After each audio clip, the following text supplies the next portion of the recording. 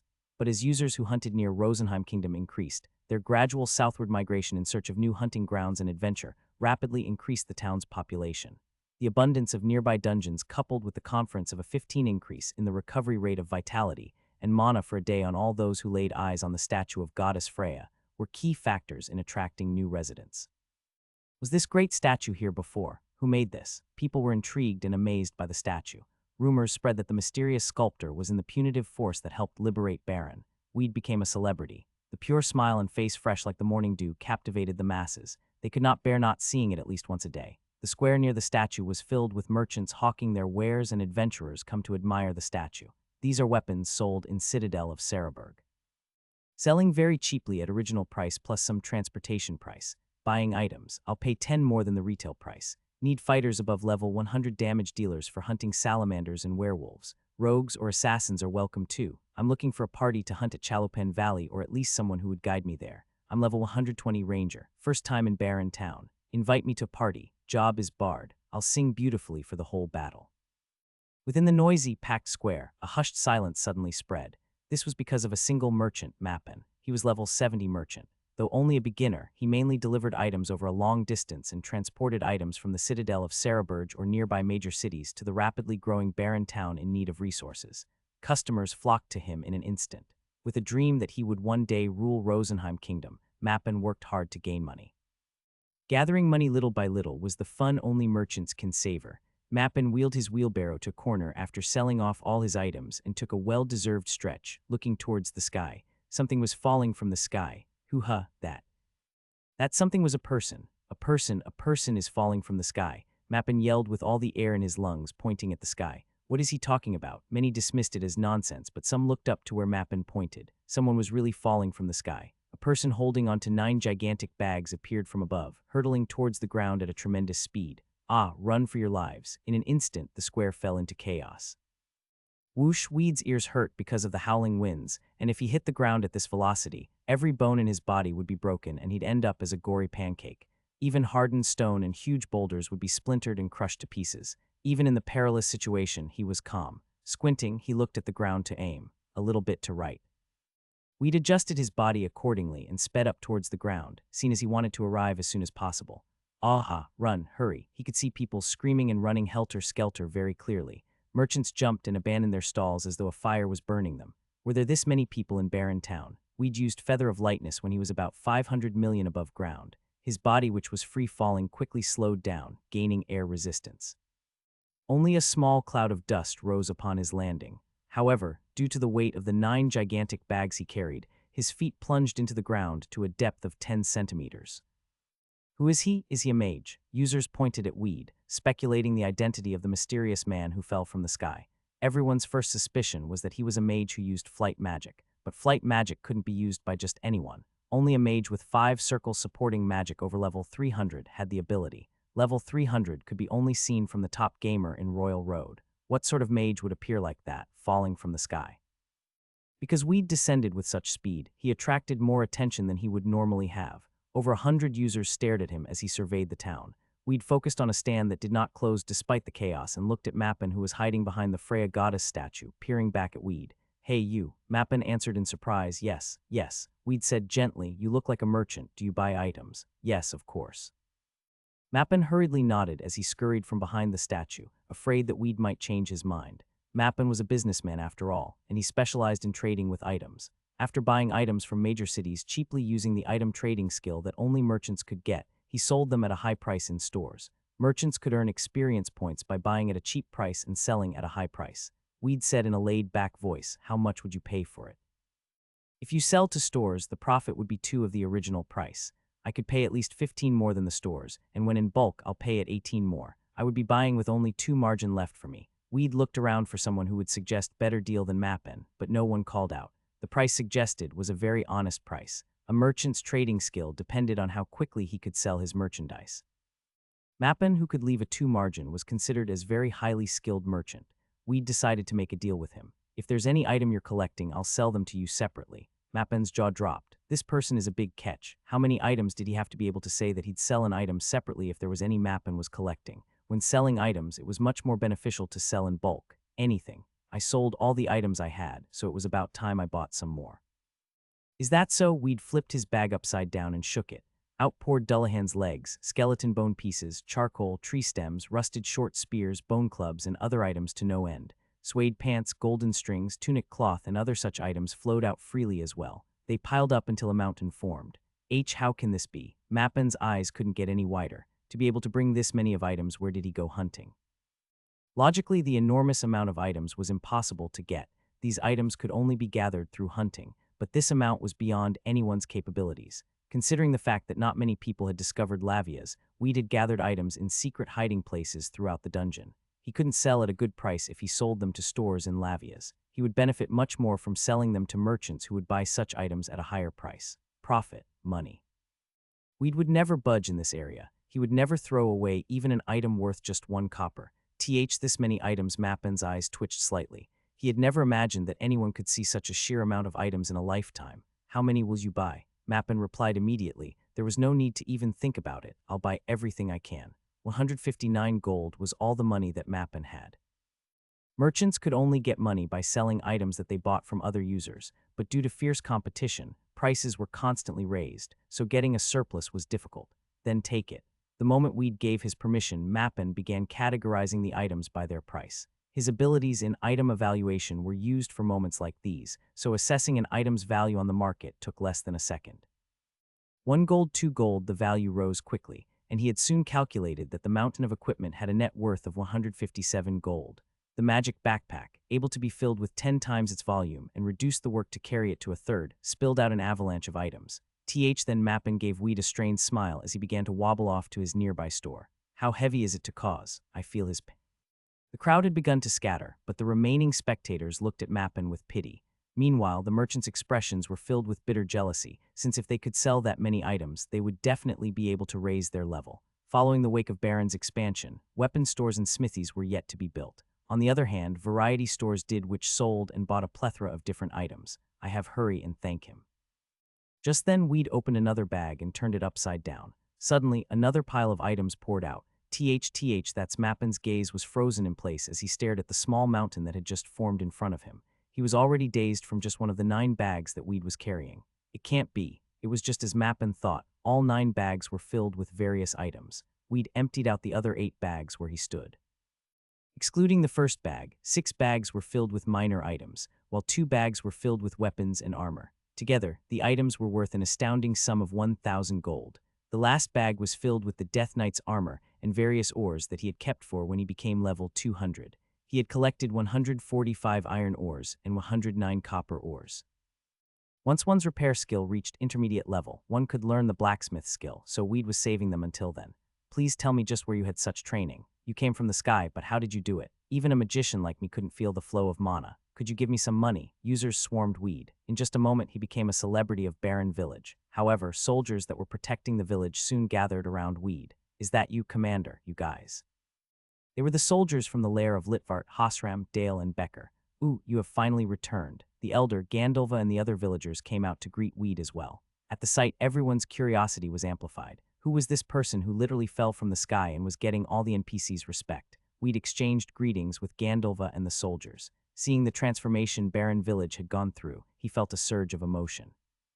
To think that my sculpture would have this effect. Under the sleeve of the statue of the goddess Freya was an inscription that only Weed knew about. Every time he saw it, he became anxious. If by some chance Siyun discovered this, a clashing of swords was inevitable. The recovery speed of health and mana has risen by 15. This effect will last the entire day. The effects of the statue influenced Weed. The statue not only affected users, but also gave similar results to NPCs.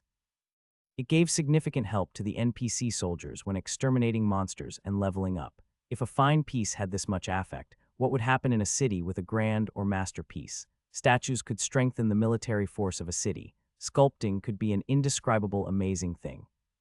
While Weed was looking at the statue, lost in his thoughts, the merchant who bought his items, Mappin, appeared.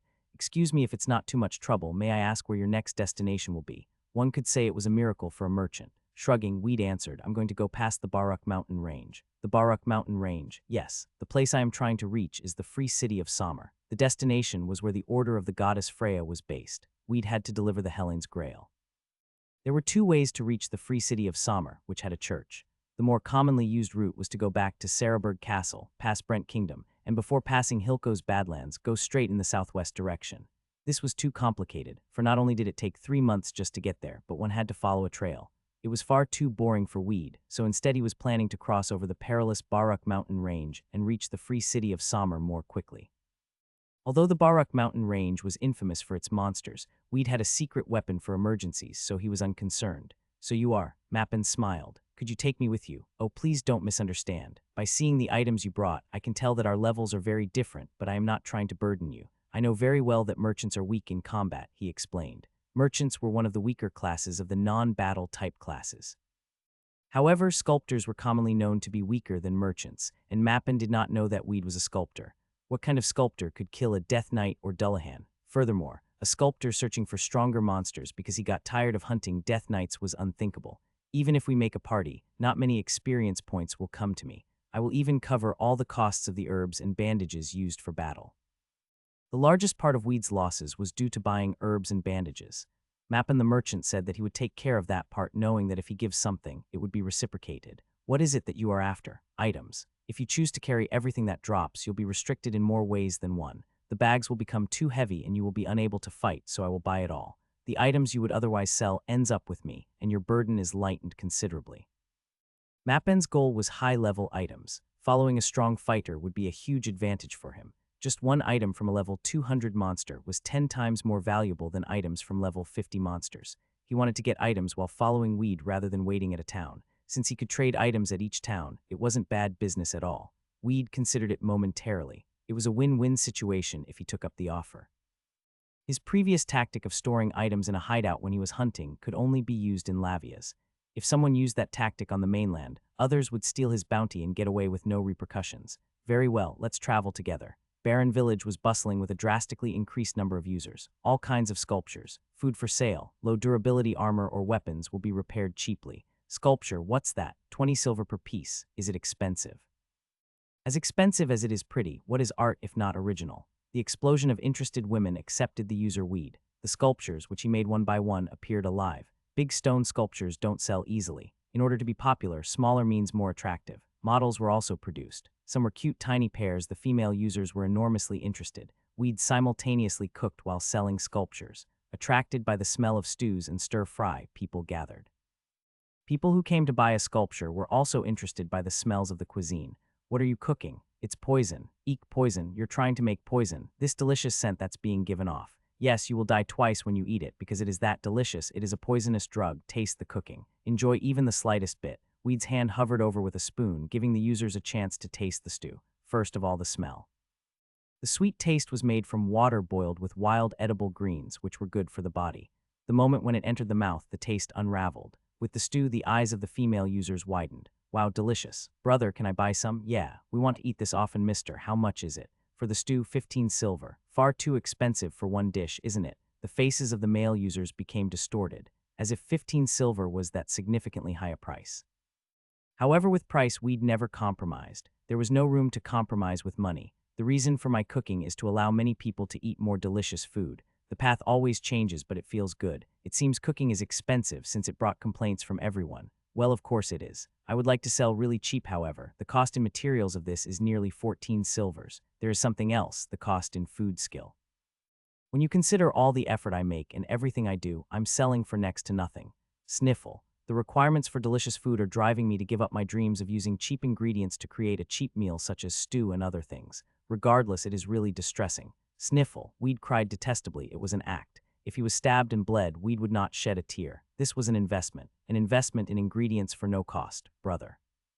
The investment paid off. The female users cried out lit. The text said cried out quack. We can just buy his food. I mean, come on, to cook something this tasty. After all, my mom would say cooking is from the heart.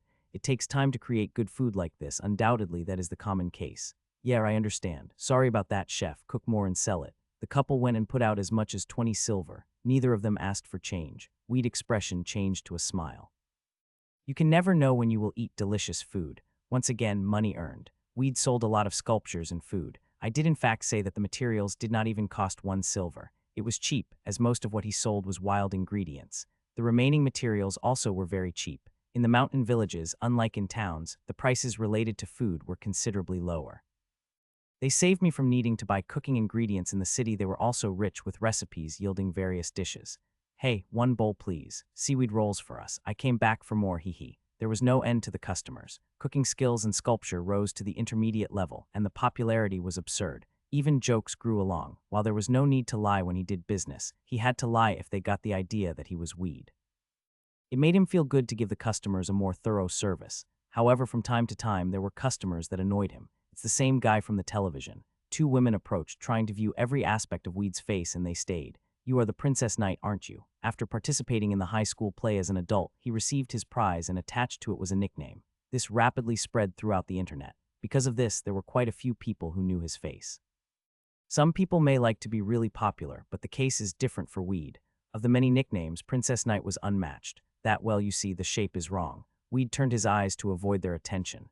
Anyway, because of Weed's delicious cooking, as well as the significant rise in health and mana, countless users came even deliberately to eat it. Even some people going out to hunt as a party came to eat. As an alternative, if durability was lost, they got a free sculpture, and for expensive cooking, repairs were free of charge. Because of this, the price was no problem. Let's say they bought food for 30 silvers. If users wished to hunt around the town, they could achieve enough money to pay for it. Food that increased the maximum amount of health and mana was more than worth that much for starting a hunt. Of course, there really were expensive dishes.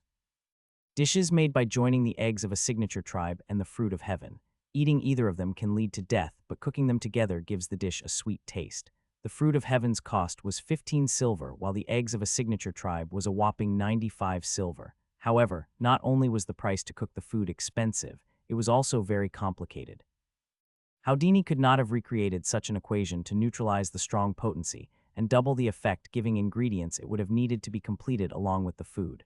Creating a chicken soup with ginseng and dates, with various medicinal herbs without destroying the taste, an effective amount of cooking proficiency was needed to fully pull out the special characteristics. Those are the difficulties and hardships of a chef. Thus, after the challenges and failures Weed had to go through in joining the eggs of the signature tribe and the fruit of heaven, this dish was created. 4 lines were skipped. It's pretty much naming of the dish by combining 2 names into one. Overall, it translates horribly in English. For instance, buds on the main nuts. Real Korean translators would be needed to sort that kind of mess out. Combining the eggs of the signature tribe and the fruit of heaven mutually affects strength, intellect, and luck. But not just that, this food significantly increases health. When Mappin joined Weed, he had high expectations for the town. Now this is my end as an exhausted merchant. Now a good life will flash before me. One can say a merchant's road is difficult. In Mappin's mind, he brushed past it now. The suffering had passed. It was a really tough time. When he initially selected to be a merchant, he had been loaded with hopes and dreams. As a merchant, Mappin really liked money, power and money, fame and money, to eventually live to dominate the world through money. He majored in economics, capitalism as a philosophy rather than economics itself. His firm belief was to achieve his goal bit by bit. Versailles became the continent all the money came to, so he wanted to acquire a tremendous reputation and establish a chamber of commerce. Money inside the kingdom is said to be given to or by the aristocrats. In a word, he chose the way of merchants to earn big bucks, but not everything went the way he wanted. From the start, the road of a merchant was rough. Not allowed out of the city for 4 weeks, the only thing he could have done was to run errands. Hotels, weapon stores, exchanges, etc. Hard work commissioned to collect a pittance. In order to do the merchant's quest, Mappin jumped, ran, and rolled, tiring. With the progress you made, you have achieved the qualification to gain the merchant's profession. There is no merchant that is not money hungry. I urgently need 300 pieces of rabbit leather. I will give you 1 gold coin for them. Will you get them? This is your formal quest to be a part of the merchants of Rosenheim Kingdom. However, get it done as quickly as possible. I'd like you to get them within 3 days. The exchange owner requires rabbit leather. The owner of the exchange requires a large quantity of rabbit leather. He needs it as soon as possible. Your reward will be better the sooner you give it to him. Difficulty E. Reward: merchant profession. Quest limit: 3 days. If you fail, this profession's master's confidence in you will decline, and you will not receive a referral for 1 month. Hooray, money to earn. Singing with delight, Mappin accepted the request. A gift of 1 gold coin and also the beginning of my career as a merchant. With it I'll gain lots of money. The rabbits in front of the castle are the common beginning monsters, made for total beginners.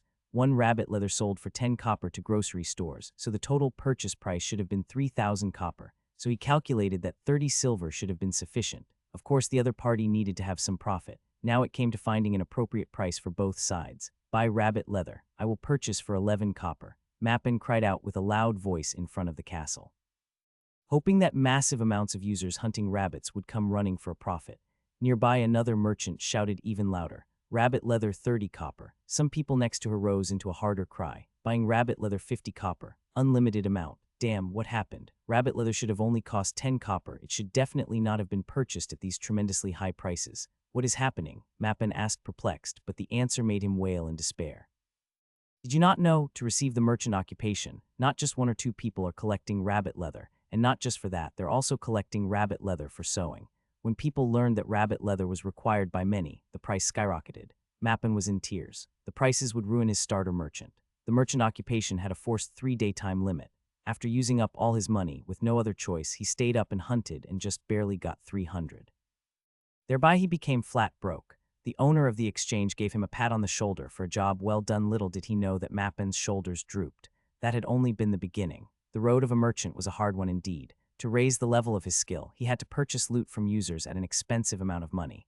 Due to being weak, he ignored combat, but in order to purchase loot, a war of dried blood and tears was being waged.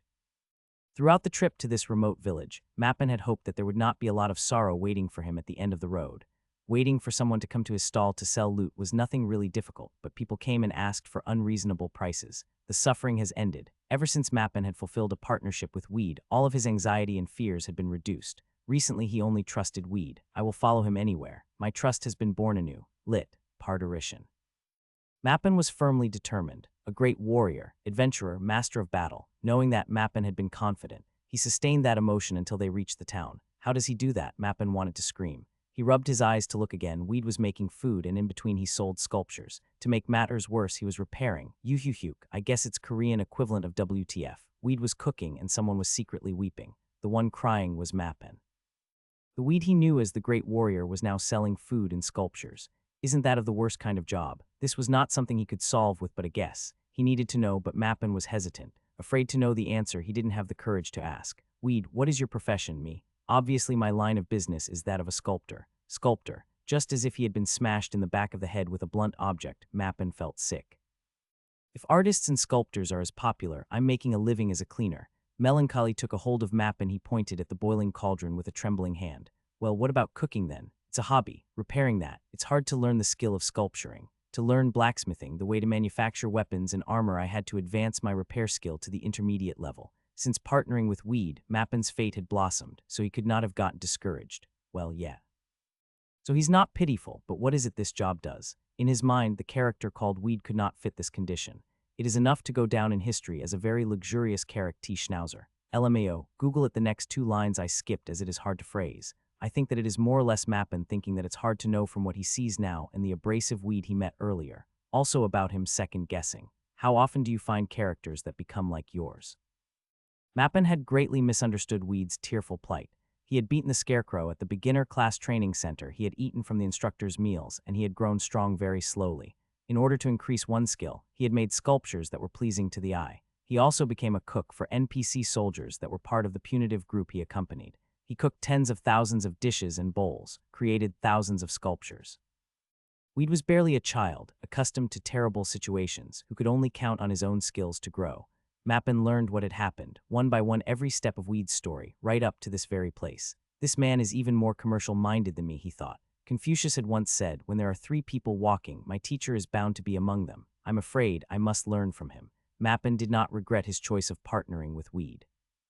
He actively bought loot besides weed and opened up his own stall. Anyway, quantity was the law. While watching Weed's motions as he sold food and sculptures, Mappin found that a new type of merchant had been awakened. What a wretched liar. Occasionally some were astonished. "I'm not drunk, I can see that you are making profits with lousy ingredients." Sometimes people were angry. The line that shows up here is a bit ambiguous. It either means that people walked off too proud to believe in the merchant, or some Korean saying talking about a merchant's pride is like being on foot disappearing from place to place. Either way, real Korean translators would be nice. "You damn crook, you must be a complete imposter, right?" We gently matched the buyer's obnoxious attitudes with brilliance and eloquence. With just a few words, Mappin watched him change their mind into paying 10 silver coins for cooking and also 15 silver coins for sculptures. After 2 days, Weed stretched and placed his sculptures lightly into his bag. They were pretty much all alike. The sculptures had been carved during the trip from Levia's. Only half of them had been sold. If you already had a sculpture, much to the artist's bad fortune, you wouldn't buy a second one. Unless you met with a collector, people would buy only one as a souvenir. Even if the cost of a sculpture was low at 10 silver coins, the price would be higher, about 30 silver coins. Intentionally, selling 10 sculptures would only earn you 3 gold coins. This had been quite useful in the early days, when Weed had been poor, but considering his current level, the profit from his wood carvings amounted to chump change. Among the possible buyers in town, mostly anybody who would have had an interest in sculptures had already bought one. Weed thought he shouldn't bother to sell anymore. When his repair and cooking skills went up to 40, Weed broke down his stall. He looked besides him towards the horses and noticed Mappin buying loot. "Let us depart soon." "Why, what are you talking about? I told you in advance that we will go over the Bar-Ku mountain range." He had to return the Cup of Freya to the church in Heredia within 3 months, and not much time was remaining. So even if he had had a wish to stay, he couldn't have remained in the village. Furthermore, a lot of knowledge was required to become a master sculptor, so he had to improve. Weed had only become strong by taking different paths, but he could not forget the main point of his strength, sculpting. Weed went around to the general stores and shops and quickly prepared for the trip. "Take care. At the village entrance, the mayor and the soldiers came to see them off. Come back and see us later. Of course, I will not forget all the help you 3 gave us." Dale, Becker, Hosram. They said goodbye to the chief leaders and the 10 others. "See you later." "Yes, sir. It is time we leave to see the capital. After our business is completed, we will return." Weed and Mappin bought the local specialties of the big cities as they traveled south of Rosenheim Kingdom. Pearls and jade, white wine, cheese, olive oil, and mithril were all specialties in the southern cities. For the kingdom of Rosenheim, technological and commercial power was not that grand. Jewelry, food, and processed, or he knew nothing about, were being actively traded. Among the kingdoms in the center of the continent, there were some cities and countries that specialized in producing weapons and armor. Naturally, the country's weapons were more durable and had excellent attack and defense stats. They were superior in comparison to any other country. Thus, users who started in the center of the continent had an advantage. However, in terms of adventure and opportunity, the kingdom of Rosenheim was not that bad of a choice. "Jade for 40, please." Only Mappin could buy jewels. With the accounting skill, a better deal could be possible, resulting in buying at a cheaper price. However, if you attempted to drop the price down too excessively, the deal could be cancelled. When that happened, the exchange owner would not do a business transaction with you for a maximum of 10 days, so it was necessary to pay attention. Weed saw that Mappin was finishing the bargain. "The price for the jade is 760 gold. Are you sure you want to buy it? Can't you cut the price further? This is the limit with my skills." Weed's hands trembled and shivered as they entered his pockets. Then 800 in gold coins came out. Mappin gave the money to purchase the jewels to the seller and passed the change and jewels back to Weed. "Where do we go now?" "To Falcon Village to get some pearls." 50 pearls were purchased for 690 gold. Then, after going to the coal mine village, 3 kg of mithril was purchased. As Weed was buying these special items, his pockets were rapidly emptied accordingly. Soon enough, the fortune he had dwindled, and his innocent money bag lost the fight. At the end of the ordeal, 50 gold was all that had been left. His former property, 1,700 gold. The money, painstakingly conserved, ran out in what seemed to be a brief instant. In the United Kingdom of Britain, beyond the mountains of Bar-Ku, the price for jewels was at least 25 higher than on this side of the mountains. More so, even if one was no merchant, marginal profit from market price and fame could be gained, so a large amount of available goods was purchased. But are you all right? Every time Weed moved to a town to buy the specialty items, Mappin's eyes were questioning. In the midst of walking down the street, he stopped. Hard at work, glances were thrown at Weed. Eventually he chose and drew out a growing root. He picked up his backpack and transferred what he had worked hard for into his bag. He did it with a pleased smile. "Hey, Weed, what are you doing?" Mappin could not resist his curiosity. Weed's answer was simple. "You mean this? I pulled out an herb, if it's an herb. I learned herbal medicine. The terrain here is steeper and there are a lot of medicinal plants." Mappin swallowed his breath. His idle Weed's profession was finally revealed to be the worst and most unpleasant as of this moment. "I judged this person too wrongly. Death Knight of the Undead whereof came from will listen solely, because loot just assume bastards want a holding all your. Wasn't sure how to approach and transcribe this. It is pretty much just Mappin griping and unhappy with Weed's strange actions. Sort of like, you tricked me with all of that undead loot and had me holding all this crap." Could be entirely wrong though, so if you have any thoughts changes feel free to say it. Possibly can also suggest Mappin thinks Weed is holding out on him. Mappin had listened to Weed solely because he had been holding the loot of high-level monsters like the Death Knights. Best I could do with what was given to me to work with. Fortunately, it couldn't be picked up just anywhere. Even though the chances were slim, Mappin's trust in Weed was extreme enough to barely consider the thought. However, Mappin was still a man who believed in justice and providence. This situation had not really been that bad at all, so there was no need to cancel his decision in partnership. As a man once said, you cannot turn back on your path. Mappin worked hard to buy the specialty items. Weed's capital was not that much, so the priority was to buy food, such as olive oil or cheese. Those items would not achieve high profits in transactions, but as a stable low-risk income, it had its advantages. The trick to grocery transactions was to buy large quantities separately at cheaper prices, loading them in a wagon he had bought. Mappin thought that a wagon was absolutely necessary for a merchant. It had cost over 100 gold, however the horse had been too expensive, so he bought a near-dead mule. Weed disposed of the multiple bags he had had this whole time. Instead, he got help from Mappin to purchase a backpack from the general store to put his herbs in, which could hold 20 times its own bulk, and reduce the weight by a quarter. Weed and Mappin could now be seen as full-fledged peddlers. Barku Mountains. The mountain range was located between the southern part of Rosenheim Kingdom and the eastern part of the United Kingdom of Britain. Both countries bordered them, but they were called the paradise for monsters, overflowing with monsters, rugged terrain. Here both nations had armies of rangers stationed to sweep through the monsters periodically. If not for that, the kingdoms of Rosenheim and the United Kingdom of Britain would have suffered from a general fatigue because of all the monsters. Kuo-o, the horrible sound ascended, resonating out of the Barku mountain range. It was the roar of a fierce animal. It was the sound of rampaging animals. Breaking branches and rough screams were audible. As expected because of its reputation, it really was the paradise for monsters. The amount of non-dungeon monsters appearing on the field would be worth a struggle. Finally, the monsters sluggishly appeared in front of the wagon Weed and Mappin rode in. Lycanthropes. Werewolves were around level 100 monsters. The lycanthrope variant was known to some extent to be at level 150. Of course, in these mountains they were the lowest in the food chain. Because of this, they were pushed out of the heart of the mountains and infest places like the ones Weed and Mappin were currently traveling through. Like dogs, lycanthropes often traveled in packs. Even now, over 10 appeared at once. That roar a while back seemed to have been howling wolves, perhaps the crying sound of these lycanthropes. Discovering prey in their hunting grounds was the reason for their howling. Sitting on the chair in the wagon, Mappin was restless. Oh no, they all appeared. More importantly, what do we do? Hey Weed, you said that you will handle this. However, in the meantime, Weed teased the carving knife hard from aside the assistant driver's seat. Zahab's carving knife. This unique item was something any sculptor could only wish for in their dreams. Depending on how the carving knife flows through the grain of the wood, a sculpture was created. The lycanthropes approached slowly. Even as they appeared, they resembled wolves, with the exception of the head which had a human-like appearance, as well as their body shape.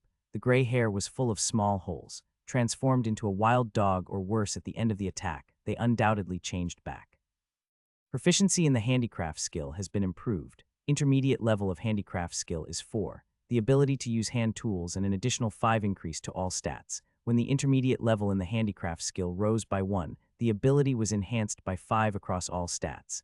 After having absolved the beginner course at the training hall, a 3 increase was given by itself.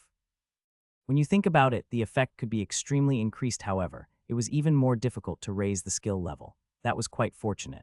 Just prior to this, Weed had gone to extreme detail in shaping wood sculptures to elevate his expertise in sculpture mastery by 1.5.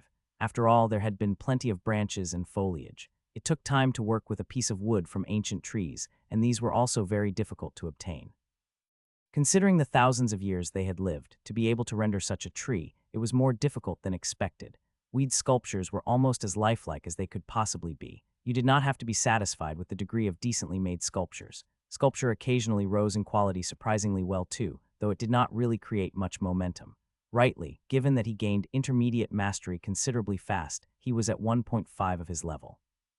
Just as the skill increased, the abilities were also enhanced. Look above Weed. Mappen's face was full of tears. As with the day before yesterday, Weed put away the carving knife. Instead, he took out the black sword and listened. This was the clay sword which had the cold attribute. Do not sit down for too long, it is satisfying to work, yet it is also good to relax and stretch the body a little bit right. It is a pity we missed the transformation process, but that is fine as well.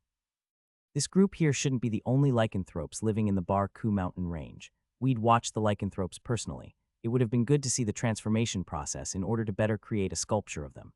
They seem to not only have one type of appearance, so he should be able to produce a sculpture step by step so that the skill could rise. Weed got off the wagon and held his clay sword. Mappen let out a scream from behind him. Surely you are not intending to fight with that sword. Mappen was freaked out to see a clay sword of all things. Because of arduous hunting in Levias, the durability of the clay sword had easily dropped almost to nothing. So far Weed had grabbed quite a lot of equipment from the undead monster drops, though the black sword was still only made out of clay. He had to use these low-durability weapons exclusively, since the axes and maces he received were a pain to wield. Also, the Death Knight's weapons and clothes had a requirement for the user to be over level 200, so Weed did not have much of a choice as to which weapon he could use. People did not hunt alone in isolated places due to preference. Whenever the clay sword broke, it was replaced, which he had done dozens of times. In the meantime, now the lycanthrope group exceeded over 20 members. Mappen saw that their faces were completely black. Weed put the sword away. As descendants of wolves, lycanthropes were said to be peerlessly brave. They kicked hard at the ground, springing up and roaring wildly. Quhang, the lycanthropes let out a bestial roar, dominating the battlefield with it. The old mule was terrified and ran rampant. Mappen foresaw his death. The lycanthropes moved with great speed, so escape wouldn't be possible. It was then. Conhang, exploding out of Weed's mouth, burst forth an intense cry. Dust rose, the dry leaves piled on the ground cracked, crumbling to nothing. Even the branches seemed to tremble, as if they were about to break. The roar overwhelmingly swept away those who heard it. Skill, you have used Lion's Roar 1. Rise in the proficiency of the Lion's Roar skill. Lion's Roar current skill, level 1 at 1. As the skill level rises, the power increases. The lycanthropes hesitated, turning their heads feeling troubled after the roar. Weed did not miss the opening and ran at them, beating them down with his fists. Form a circle, a complete massacre, yip, or animal noise for whining.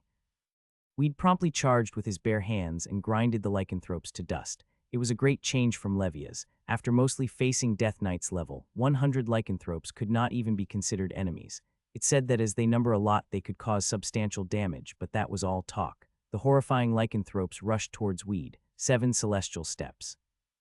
Kicking off the ground, they ran at him, clawing with their nails and teeth. Weed avoided them using his footwork skill, using the battle to rehearse it.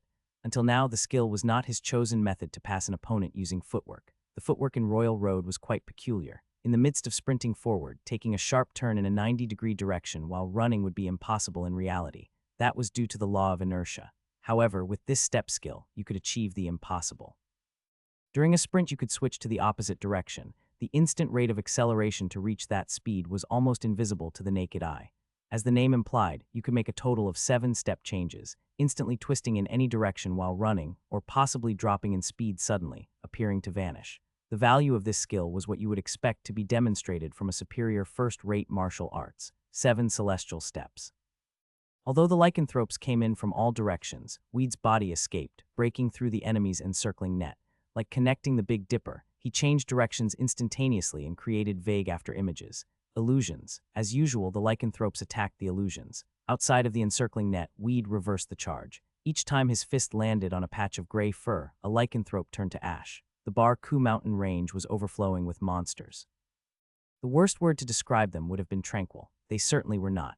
Conhang, WOAH. The tremendous sound of a yell could be heard from the mountain range. Weed had just used Lion's Roar. In order to improve his proficiency with his Lion Roar skill, Weed yelled, committed to using the skill whenever a monster appeared. Day or night, mighty shouting echoed because of Weed. Most people would have already been sick of all the monsters in the Bar Ku mountain range, but Weed thought otherwise. Experience and money, and items. There is no limit to the gangs of monsters to fight, which Weed liked. A place like this truly felt like home to him. Somewhere out there is an undiscovered dungeon, there's got to be. The southwestern part of the mountains had not been explored. Around towns and villages it might have been, however. Other users didn't intentionally seek out monsters. Rather than to focus on that, he placed more interest in his sculpting skill. Zahab's sculpturing art had also left Weed the swordsmanship skill engraving knife.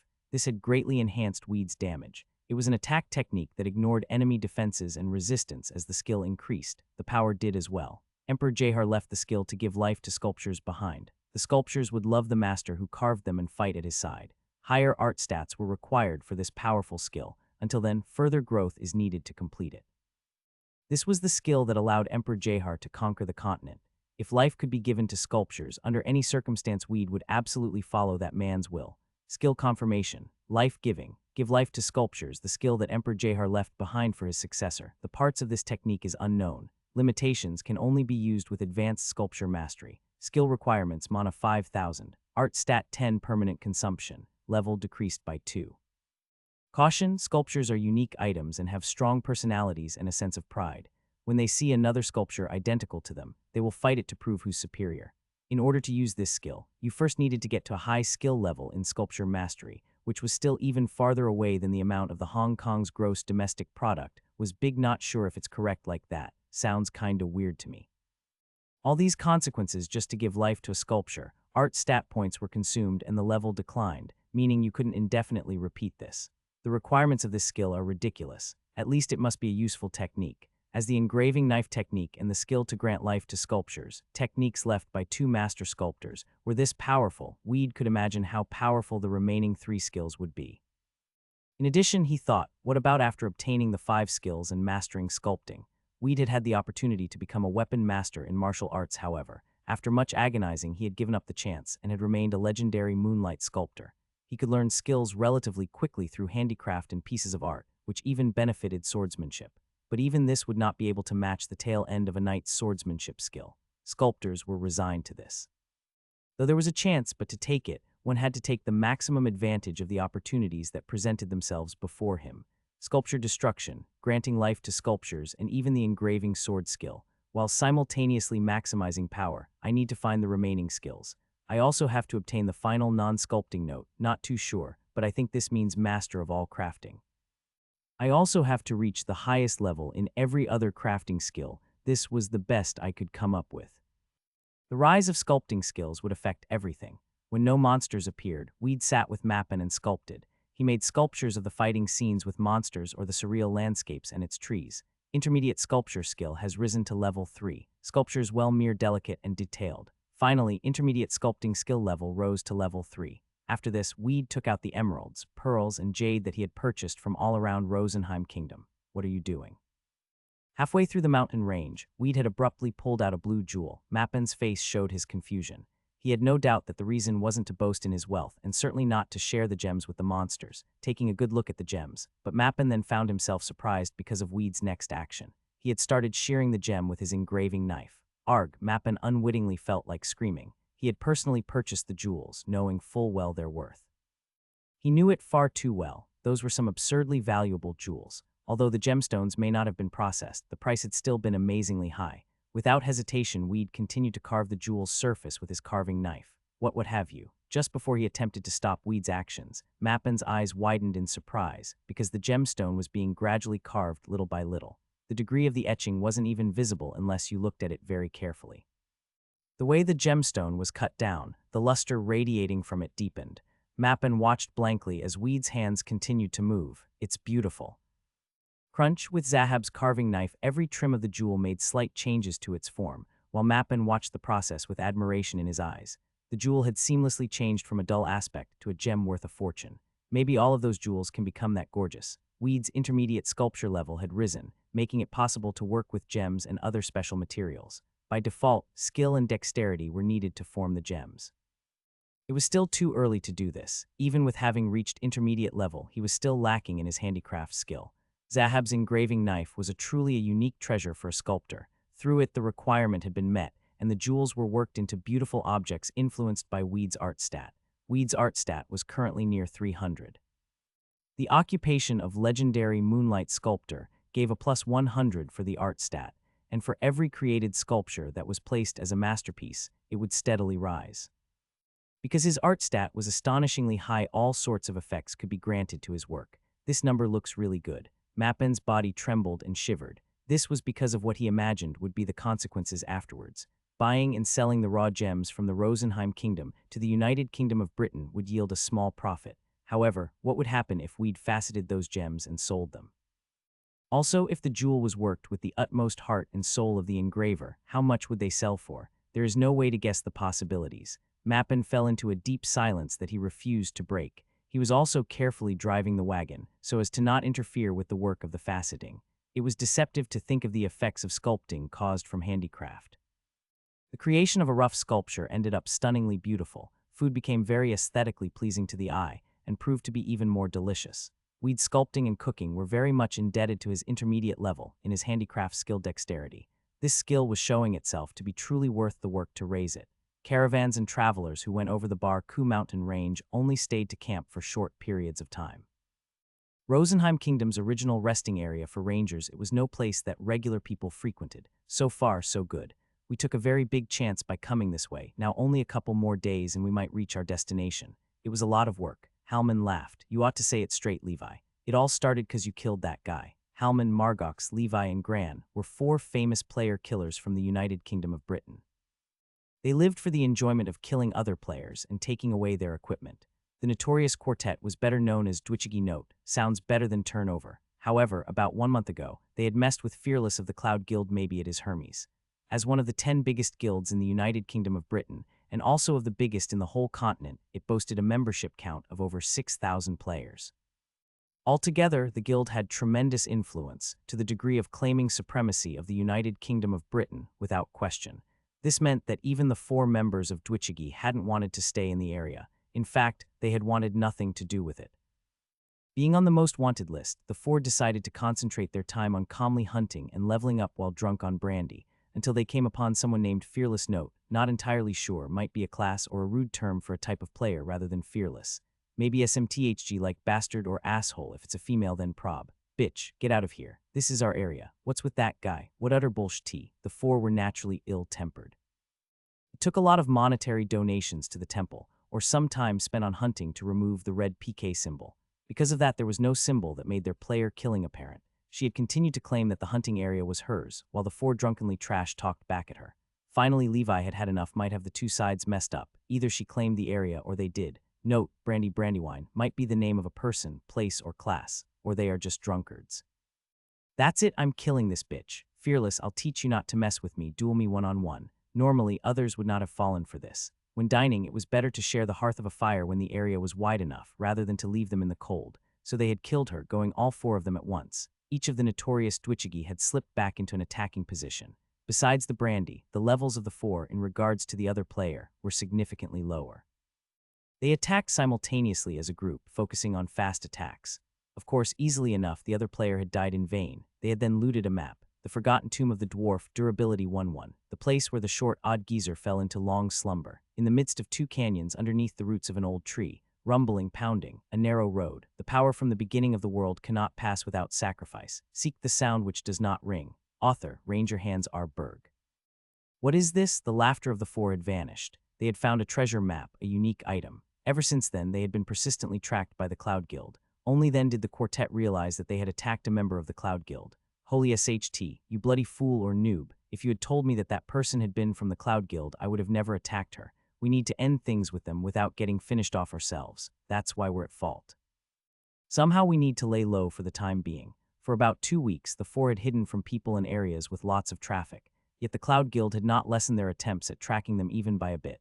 To avoid death, the 4 had barely escaped several times by a hair's breadth. The levels of the quartet had exceeded 220, but they could not have escaped their deaths with just that degree of experience. They had tried to find a way to turn this crisis around. Halman finally spoke. This is weird, I think so too, don't you agree? An entire guild can't be chasing us for just killing 1 member. Yeah, going to this extent isn't normal. Wait a minute, what about that map we picked up from that girl? What was it? The Forgotten Tomb of the Dwarf.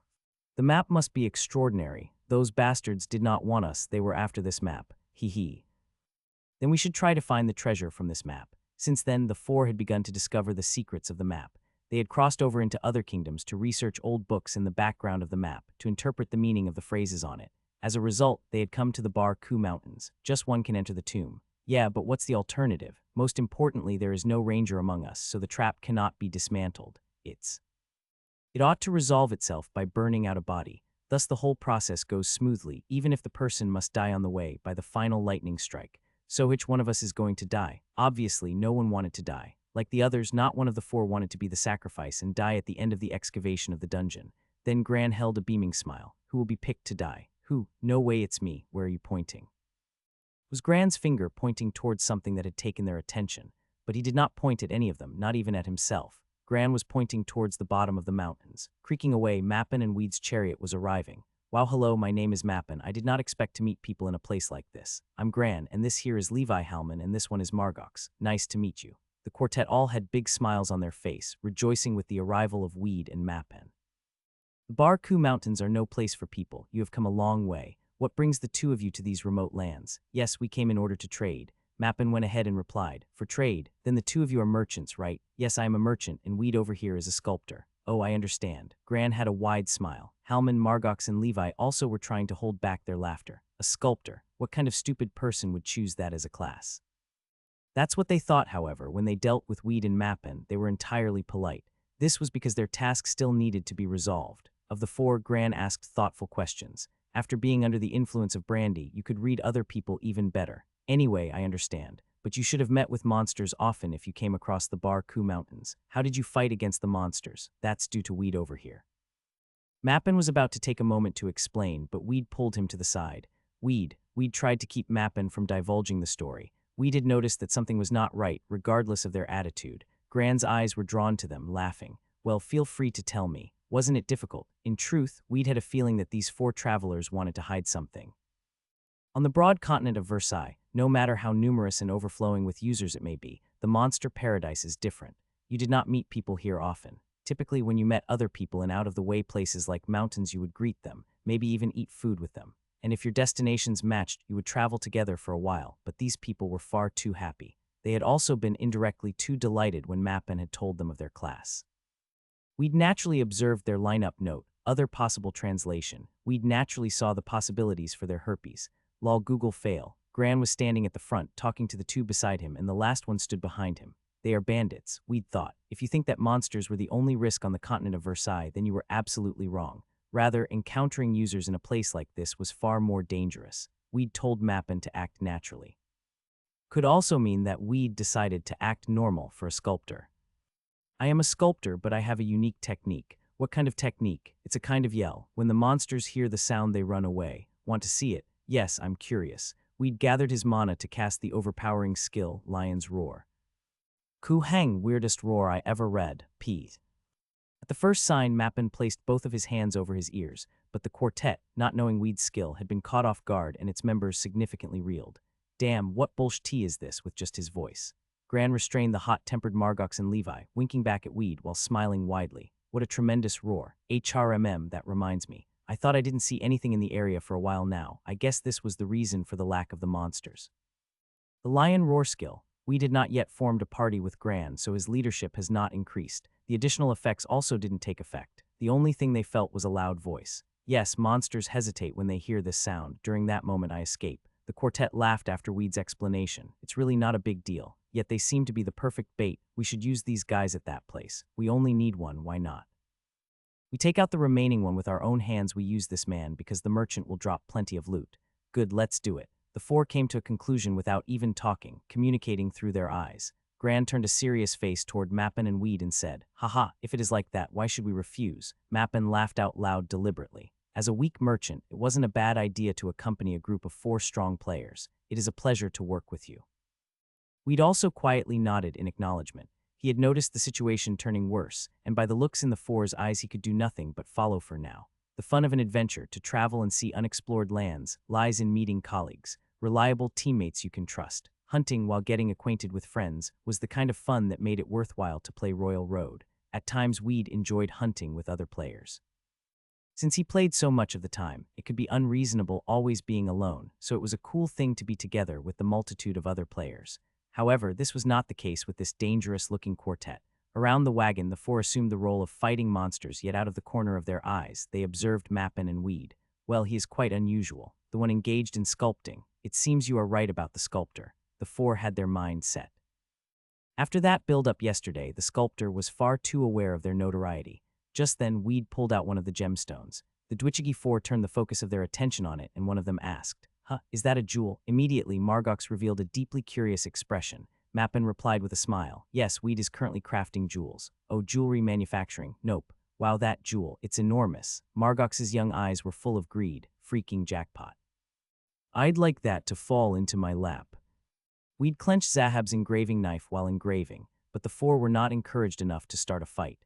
No point attacking for a standard jewel, we have something far better to hope for. The quartet had already taken the ruse, their thinking biased when they look at Weed and Mappin. But Weed and Mappin deceived the deceivers. Now they had to pretend that they had been tricked. It is just about time to prepare and eat a meal. Haha, no, you just watch. Weed and Mappin give him the items that the quartet had taken from the monsters. This is not some kind of poor quality food being served here. Colleagues, this goes the same way, right? It is natural to share the spoils of the monsters we kill. Go right ahead. The quartet's eyes burned with murder. This is the absence of shame. Mappin smiled widely, but Weed's suspicion of the situation deepened even more. A favor without reason, such a thing does not exist. If you're not going to attack us, why the hell is it? Okay, I seriously don't know what to do with this, so I left it as it is. The next day they arrived at a canyon, dozens of meters separating them from the other edge, with dense mist paving the deep valley below. Crossing the bridge was not as hard as they had first thought anticipated. What a bridge.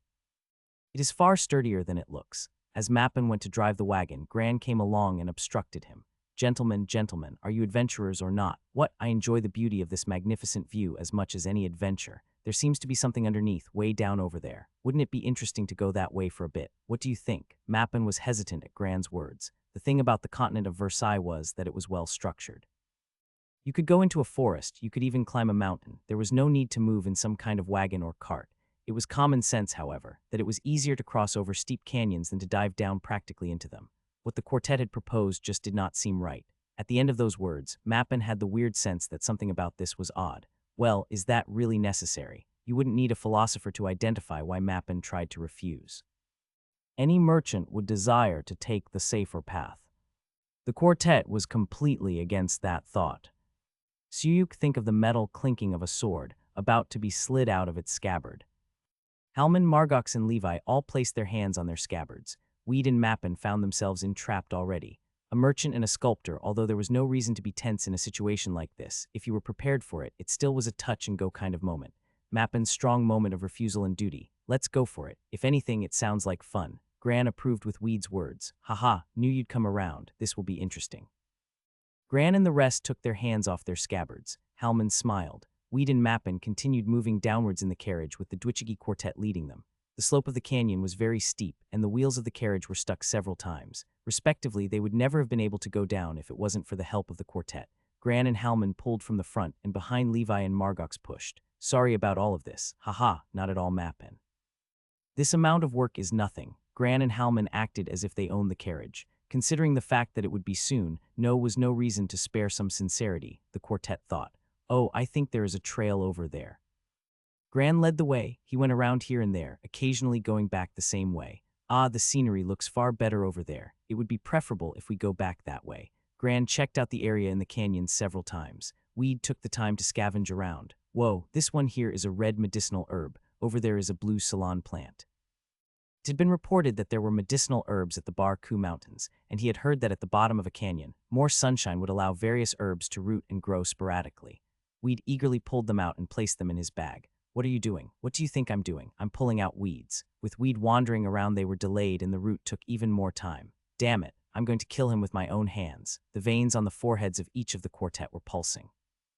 After a couple of hours, Mappin was exhausted and the quartet was as well. "Hey Gran, didn't you memorize the location correctly? Is it just ahead? Wait a minute, we're drawing too much attention." "Weed doesn't matter, you can easily see that he is just an idiot. But now that guy Mappin keeps watching what we do, he's starting to make me nervous." "Okay, let's get on with it." Margox approached the wagon. "Hey Mappin, I'm actually quite interested in those sculptures. Would you mind asking Weed if he can make something good for me?" Just to the other side, Levi looked for Gran's next action. In the meantime, Gran spread out a map of the current location and confirmed the location of the tomb. Gran's eyes were beaming. "Well, we finally made it. Just walked past it by just a little. Now, let's go this way." Gran and the quartet had the wagon turned back towards where they had come from. They searched through the bushes and trees at the end and finally found the monument marking the tomb's entrance. Of the four, only one was smiling. "Huh, so this lump is a dungeon. A dwarf's grave? Come on, we are fortunate." It's about time to go in. We will never get to see what is there if we don't go inside. Map and Weed. Naturally, you'll go in first, right? Notice, you are the first adventurers to enter the cave of the instrument-loving dwarf who lies in slumber. Benefits: fame increased by 200, double experience, 2x item drop rate. The first monster killed will drop a good quality item. Wow, awesome. We're the first to find this. The quartet shouted ecstatically as they entered into the dungeon. Their levels may appear to be higher than the average, but most of this growth came from player killing rather than hunting. Therefore, this was their first time discovering a dungeon. Come, from this point on, we can only trust in ourselves. Gallantly, the quartet took the lead. Originally, the purpose of going through the canyon had been for this exploration, so after having arrived at their objective, their enthusiasm rose to an all-time high. I'm psyched. Right, Weednim, Mappin was happy. Quite contrary to how the merchant normally reacted to going on an adventure. Weed only nodded his head silently, so the aim of those guys was to bring us here. Now he began to understand the quartet's behavior. It completely explained why they were so strangely and openly kind, why they got them to go down into the canyon.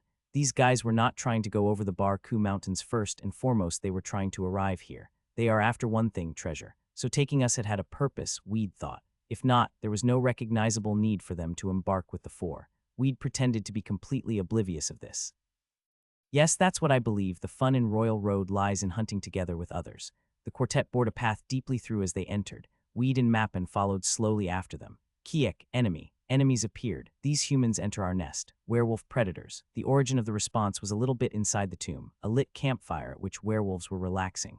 A good number of werewolves were living inside this dungeon. Lycanthropes were widespread in the Barku Mountains. The werewolves inside the cave transformed into wolves and attacked. But the just lycanthropes, what a huge disappointment. While unsheathing their swords, the quartet separated and gently managed. Don't know what to do with this, may be surrounded. The lycanthropes. Lycanthropes in the field were just a little above LV 130 normally. Gran and Levi were not concerned. Those four are strong, Weed judged. It wasn't just their level. They also had good reflexes and judgment. They knew where and what to attack and how to properly strike an opponent. They were gifted in combat. 4 players. Could they be the Dwichigi Quartet?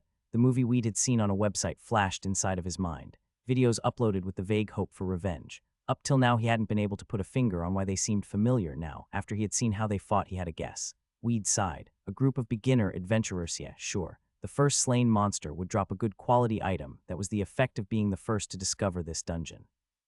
Therefore, it would have been preferable to chase away the lycanthropes, which were too weak to give proper items, and focus on finding and taking out a boss-class monster. But the quartet didn't seem to care and hunted the wolves, advancing further into the cave. The benefit of being the first to find this dungeon had been wasted before Weed's eyes. We trust only ourselves, then become cancer. No clue as to what this should mean. The four senselessly laughed as they butchered the lycanthropes. Either way, one couldn't ignore the quality of their combat skills. A player killer's growth in skill proficiency was much higher compared to that of normal players of similar level. There was a lot of hands-on experience when you fought both people and monsters. You found yourself more challenged. Their skills were superb. They attacked without missing even a single opening. We did have a point of criticism. They spent money like it was nothing, gulping down mana, health and regeneration potions, which cost 4 gold coins each, as if it was water while they ventured further and further into the dungeon. They acquired money by selling portions of the items they gained from player killing, so they rarely had shortcomings in their purses. Hunting monsters by yourself was far from a lucrative business. You could make a penny, and you felt lucky when you made 2 by chance.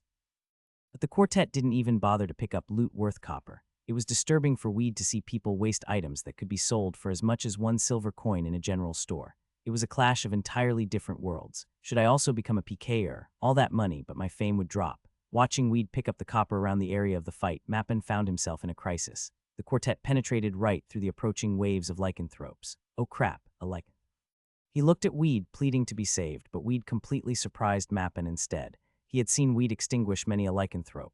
Many lycanthropes. As soon as they had appeared, Weed had ripped them to shreds. Kuhahaha. Because of him, lycanthropes were mercilessly mashed into pulp. When his sword had needed repair and couldn't be used, kicking and head-butting had been the way to go for him. Weed not being able to fight was impossible. It may have seemed strange seeing such confident behavior from a merchant, but you couldn't be even remotely frightened by lycanthropes when Weed was around. Mappin had the solid belief that Weed would protect him. He was the ace in the sleeve. But how could this be? Weed showed signs of being far more terrified than lycanthropes justified. His face had turned into a deep blue color, his body was shaking in fear, in complete and utter desolation. Weed couldn't even hear him. Are we going to die? For once, Mappin was left speechless. He had no clue about what Weed was thinking. The lycanthrope attacked. Qwo. The werewolf charged at him, but Mappin avoided it by rolling on the ground without a second. Even so, he had been extremely lucky. The lycanthrope focused most of his attention on fighting Weed. He performed straight-lined assaults, his claws and fangs making it a dangerous but close-quarters attack. Due to that, Mappin had been barely able to avoid it. Even Weed had to roll along the ground to avoid his fierce attacks. The dirt left his clothes stained. The lycanthrope pursued Weed. Weed was able to escape with an intact body. Fortunately, 3 of the quartet came back soon while Margox finished off the remaining lycanthrope. After the battle, the quartet apologized to Weed and Mappin. "We are sorry about this. This one time we forgot about you. It was a big mistake." Hearing Weed's words, Halman grinned. Guys like these are common, they afraid of fighting. As a side note is the sign to show that the players are whispering, a communication method that allows only friends and party members to hear what is being spoken. When he becomes tense, any weapon he's holding becomes useless. Well, classes that do not fight monsters are prone to be unable to wield weapons. It's my guess that at most he is just a simple level 100. He's probably even carrying a weapon he's not accustomed to. There are all kinds of people. With thoughts like that going through their heads, the quartet finally dropped their guard. They were unaware that since entering the tomb, Weed had known all too well that they had black intentions, and that he was waiting for this moment. Lycanthropes, ha! Weed had watched as just one escaped the quartet's slashes. It seemed coincidental that one of them went past the quartet to threaten Weed and Mappin, but it was obvious that they had planned to do so from the beginning, given that the combat capabilities of the quartet would have been enough to stop them all.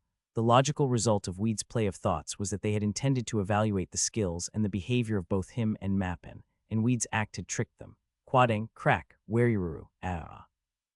Without a thief in the party, the risk of traps couldn't be removed. They had triggered traps 10 times so far, struggling through sand as steel bars popped up to crush them.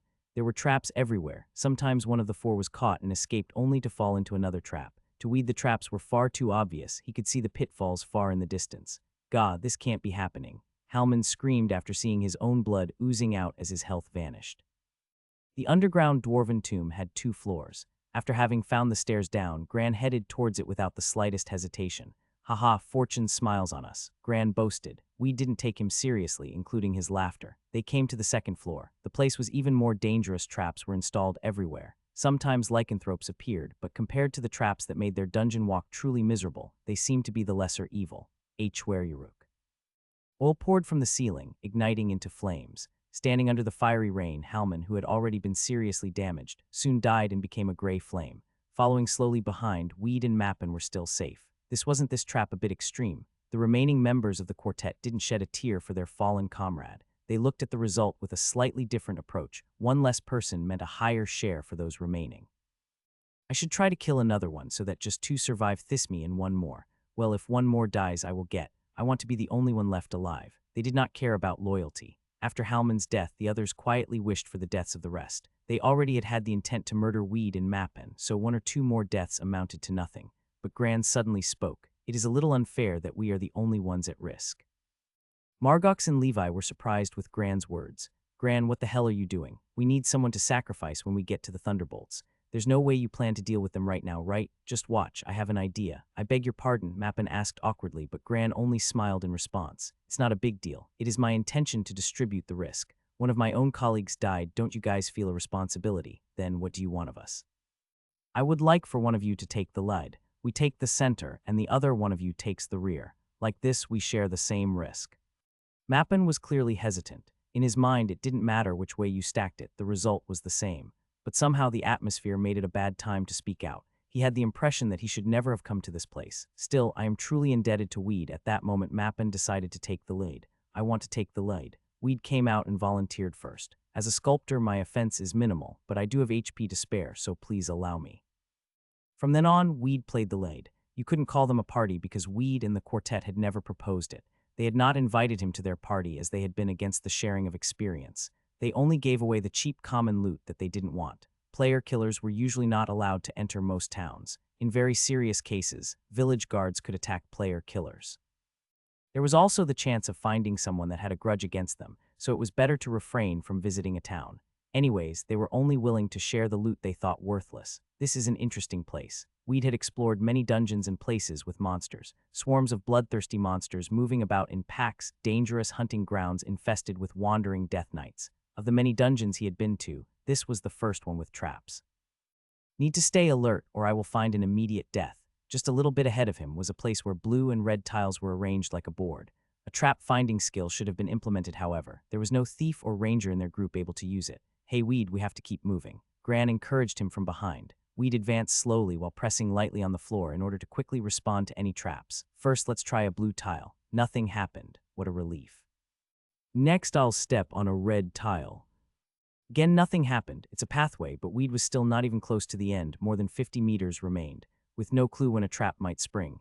Blue tile, red tile, blue tile, red tile, alternating steps, and nothing happened. If this was the way to dismantle a trap, then it was far too easy. If it is like that, Weed had a thought. He stopped alternating the colors. He stepped on blue tiles twice in a row. Still nothing happened. This made him even more wary. This colored walkway is a deception. It is not meant to be anything. It was made as a distraction, if that is the case. Weed's eyes became sharper. There he saw it just ahead, an almost invisibly thin thread extended at the height of an ankle. There it was at the boundary between the red and blue tiles. Unless you concentrated hard, it was difficult to find this trap. The person who trips it is in trouble. Wanted to go with is in deep SHT, such a shame. D. Weed naturally stepped past the string. Gran followed directly behind him. Rather than sticking close, there was a little bit of distance. Weed had no intention of bailing him out if he tripped the trap. 10 steps away, Gran avoided it safely. Those left were Margox and Levi. Mappin, the one person he wanted to keep alive, was last in line, the safest place he could have been. Gran had also seen that thread. Though it was very faint and thin, being keen on Weed's cautious movement had allowed him to discover it. Weed must have been lucky, seeing as even he had almost fallen for it himself. This trap, is it just coincidence that he silently avoided it? Or, Gran lightly passed over the thread, but he didn't stop to say anything to the person behind him. If they didn't know about it yet, they would know soon enough after one more step. Tuduk sound effect of trap being sprung. Levi had moved carelessly onto the thread, no doubt cutting it along the process. At that moment, the walls to the left and right opened up and a rain of arrows poured out. Q-hack. Levi was overwhelmed with shock from the arrows flying into his body. The only thing he could do was scream helplessly as arrows penetrated high armor. Someone help me. As Levi begged, Gran and even Margox stood still on the spot. Eventually, Levi died from the numerous arrow wounds, and a single breastplate dropped where he had been standing until a moment ago. Fool, how pitiful to die at a place like this. Margox took the armor for himself. Gran and Margox just grinned at each other. They considered the other to be an ally, seeing as neither of them had moved a finger to help Levi. After all, the 4 members of Dwichigi had met each other as murderers in the first place. The group was merely formed to kill others for fun and deprive them of their items. They had never cared about friendship, and loyalty was a thing that one could part with at any time. Kurarum, boom, boom, quang, the pathway's appearance changed. A single, straight tunnel appeared before them, leading through the underground cave. Thunderbolts crashed just into the road. White lightning blasted randomly inside the passage ahead. Although it was a magnificent sight, it was also endlessly dangerous. Lightning bolt. 3 circles spell with a mind of its own, striking without any kind of pattern. Weed looked back. I'm supposed to go through there. Gran pulled out a small stone. We're fortunate. This is a stone that collects lightning. With this, we can safely go across. I see. Weed identified the stone as he took it, just to be on the safe side. Lightning stone, durability 100-100. This stone is considered special because of its high iron content. It has the power to attract and resist electricity. If it is refined, it can become good quality iron. Options: electric resistance 99. As Weed read through the stone's description, Gran and Margox laughed coldly. We will cross while he takes the lightning. When we have passed this last obstacle, a mountain of treasure will be waiting for us. 1 victim was necessary in order to cross this road. This lighting collecting stone stated that you would probably survive. Hey Weed, just go through it already. You may die, but then we would be safe. Isn't that worth the risk? Gran gave a toothy grin. At that moment, they finally revealed their true colors. Weed consented. It is a good thing if only I die and everyone else can cross. Of course. What are you going to do on the way back? Gran and Margox looked at each other with dumbfounded expressions. They had only thought about getting the treasure. They had not even thought of how to get back. It had completely slipped their minds. You've got to be kidding me. They had obtained only 1 lightning stone. It was irrefutable that they would all die trying to get back. Gran drew his sword. I won't spare you guys now that I know that you're good for nothing. Drop dead. Gran shouted as he fell into an attack posture. He was on the verge of his breaking point. You dirty bastards. Mappin snapped back as he grasped the reality of the situation. Yet Mappin still had his ace up his sleeve. Weed would deal with them. From observing till now, Mappin knew that Weed was more than enough to fight against Gran. However, Weed still had a terrified look on his face. In that condition, he wasn't able to do anything. Even pulling out his sword seemed improbable. Why? It is enough to handle this. As Gran began his attack, Mappin thought that something seemed odd about Gran. He didn't try to attack Mappin or even Weed. No, Gran targeted Margox, much to Mappin's surprise. Die, Gran, I knew this would happen. Gran and Margox started a fight to the death. Gran thought was that he could kill Weed or Mappin at any time he wanted to. As a professional, Margox had to be the first to die. They had not trusted each other from the beginning, so Margox was prepared as well.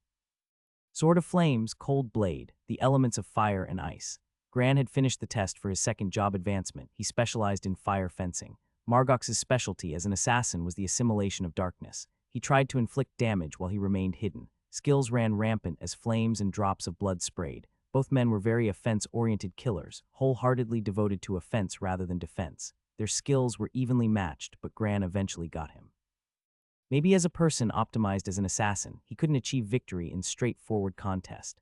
Farewell, Margox. Damn it, I was so close, just a little bit further to that treasure. Though Margox was betrayed, there were no hard feelings between them as he lay dying. Justice, friendship, nothing. Taking pleasure in the face of deceit is a useless subject. Margox was near death. Gran stabbed his sword into Margox's throat. Kuhahaha, now the treasure is mine. Gran's smile turned into a smirk. Where Margox had died, a shield dropped. Weed Mappin. 2 of us will go inside with one of you holding the stone. When we return, you will give the stone to me and I will give you the shield instead. The requirement of the shield is level 200 or higher. It is sufficient to include the possibility that you won't die once the exchange is complete. It is better if you do not reject. I will kill the remaining person now, as I only need one. Gran finished the calculations in his head. When you enter, sacrifice one person and obtain the treasure. The chance of losing the treasure when you died was low. If you did drop that special treasure, it would be very bad luck. In all probability, if you died, the possibility of dropping the treasure which you got from the dungeon was really low. In addition to that, it was more acceptable that he dropped his own items. Gran was already savoring the joy of the treasure in his grasp. That was until Weed drew his sword. Sururu. The clay sword slipped softly out of its scabbard. Gran's tone immediately changed in response to the affront of Weed daring to lift his sword against him. Whoa, you plan to defy me? If so, then die here. Mappin, you'll guide me then. I may be considerably injured, but this is hilarious. I thought you'd know better than to attack me. Okay, I'll take any of you attacks for 3 seconds. Try as much as you want. A 3-second concession like out of a chivalry novel. Weed did not refuse. Your choice, have it the way you like. Engraving sword. As the sword gathered light, a new sense of insecurity showed in Gran's eyes. Is it too late to yield now? Yes, you should have anticipated that before you pretended to be chivalrous. Weed should be the one thinking that, no sense otherwise. Head shaking, Gran could not imagine Weed wielding a sword, swinging it towards his neck. Sculptor. The moment before his death, a mask of disbelief covered his face. Weed executed just one attack with absolutely no chance for a counter perfect to such an extent that that single attack caused Gran's lowered life to be completely drained. Mappin breathed out a sigh. He had predicted as much. This ended the schemes of the quartet, at least for a while. So what do we do now? Shall we go back now? We've come this far, so I'm going to find out about this treasure, though I find it questionable. How? Once you enter, you can't come out. We were brought here to be sacrificed by those 4. That does not necessarily mean that you necessarily have to die. These people were novices. When it came to adventures, they failed to choose the correct path, that's all. Although the place is fixed strongly, it does not mean the route itself is, if you understand me. Enlighten me.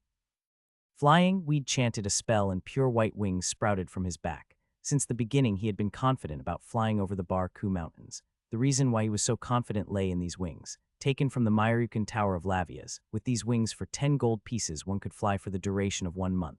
Avoiding the falling lightning and thunderbolts, he flew to the opposite side. There he saw smaller pipes and a thing that appeared to be a musical instrument, a harp. This is the treasure. Weed took the musical instrument.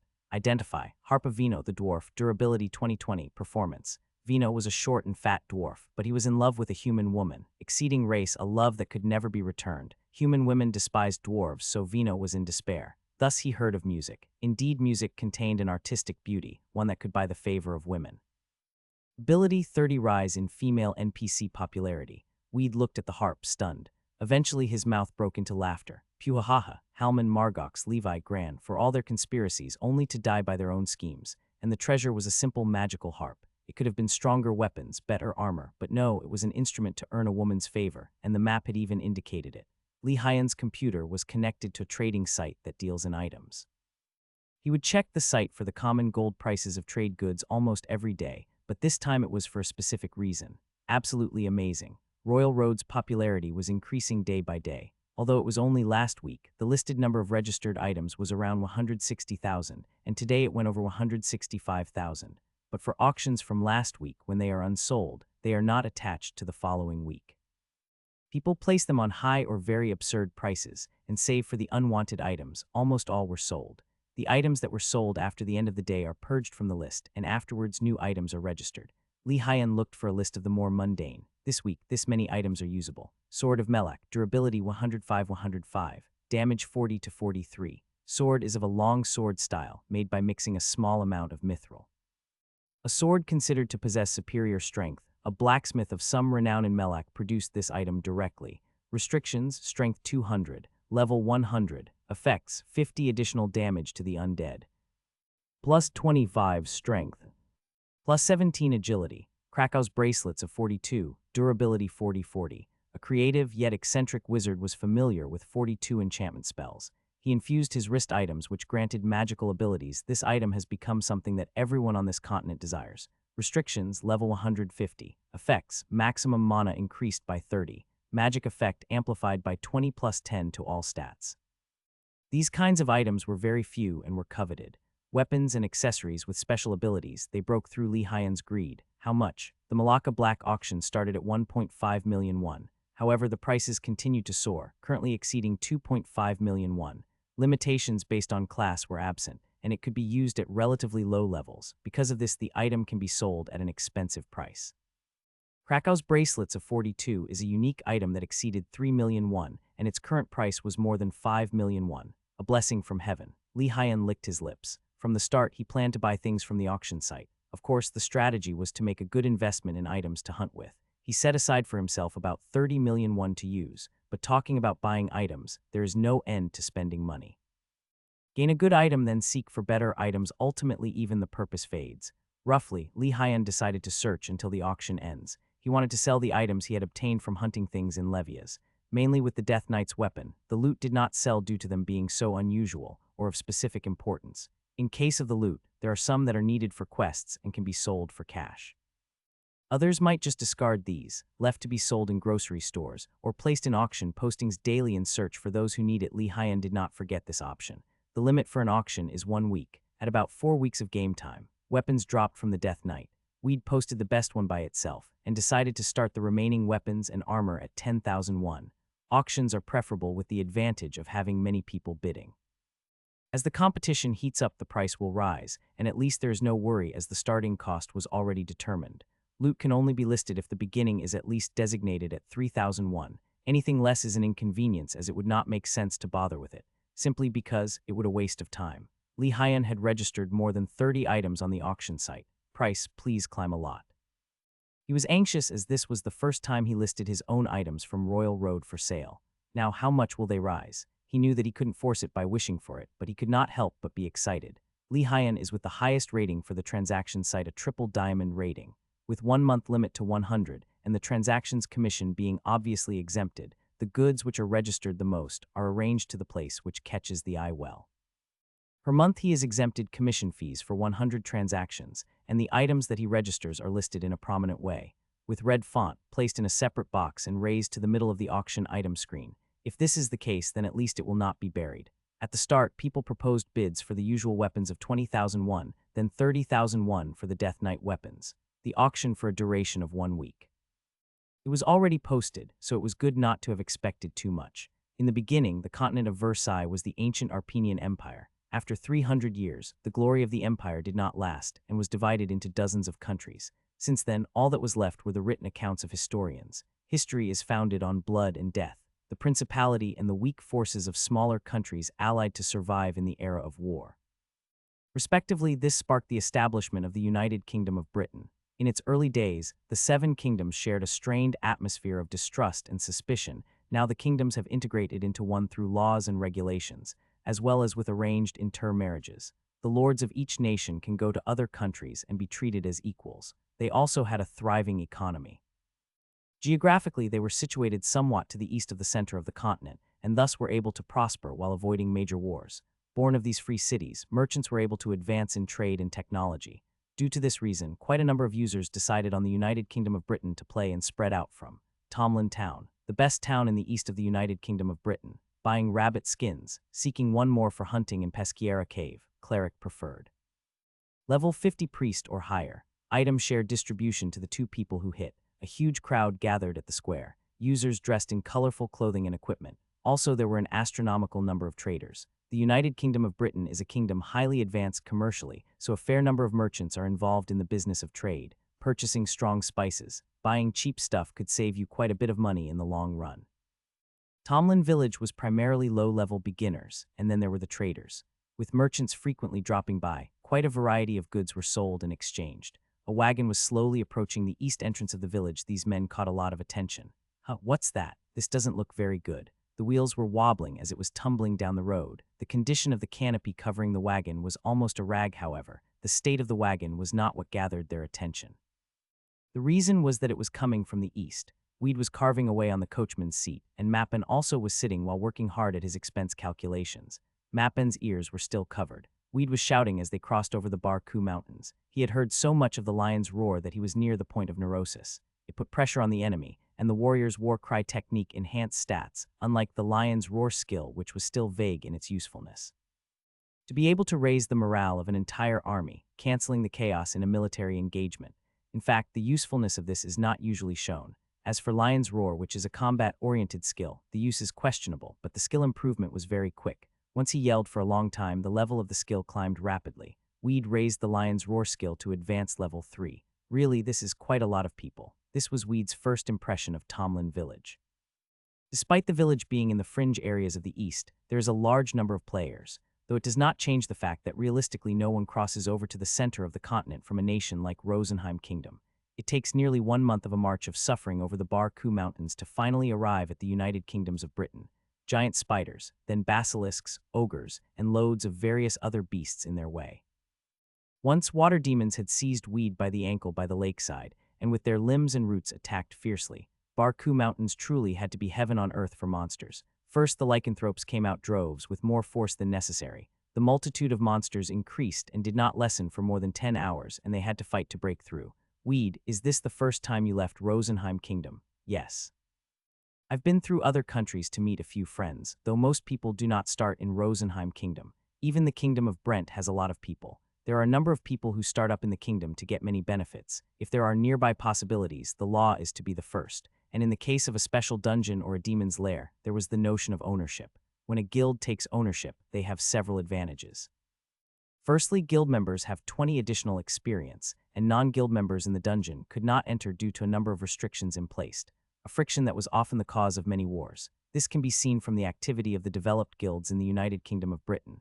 The Odin Battle Fortress is also one example. You and I have very little time to do irrelevant issues. We do not have the time to waste with guild fighting or their pride. Startled eyes followed Weed and Mappen. They ignored the used, and their first order of business was to drive the wagon to the stock exchange because small exchanges in rural villages are grungy. The owner was a nice old man, came in order to sell a few things. Mappen's luck should be mentioned. The master of the exchange showed great joy. Yes, a lot of traders come by these days. It is greatly appreciated. What kind of goods do you have for sale? One by one, Mappen pulled out all of the cheese and bottles of olive oil from the wagon. These items are for sale. Oh my, those are from Rosenheim Kingdom, aren't they? Coming from so far away, I'll pay 4 silvers and 8 silvers respectively for each. In the manner of disposing a major annoyance, for a moment, Mappen tightly closed his eyes.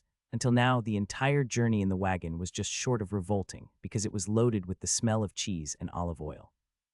Every time the wagon hit a bump, his stomach twirled. Royal Road's outstanding realism rather felt more of a drudgery to Mappen. My pleasure. Through the transaction, Mappen's profit was about 200 gold as well as a little rise in fame and expertise.